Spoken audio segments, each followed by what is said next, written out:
Minister wa Kenya Owalo ogwete thirikari ya Kenya Kwanza ni hariri ĩkurutithania wĩra na atongoria gĩtarũ kĩa Nyanza nĩguo gũkinyanĩria tabarĩra itiganĩte cia ũthii wa na mbere gĩcigo-inĩ kĩu.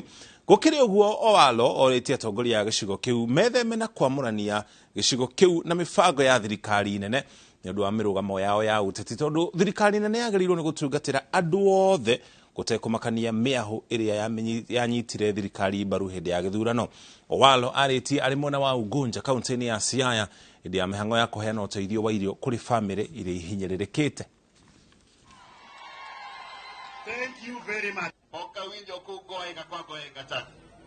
When we come over here, we will be engaging the masses, discussing issues to do with the revitalization of the sugar industry, revitalization of the cotton sector, optimal exploitation of our fishing potential within the blue economy, issues to do with rice, issues to do with agro-processing industries, how to ensure that the revenues emanating from mining in places like Wagusu or Makalda in South Nyanza are plowed back to the common residents.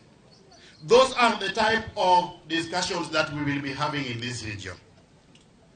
We have committed ourselves as Kenya Kwanza government under the able leadership of His Excellency President William Ruto that we will deliver on the promises that we made to the people.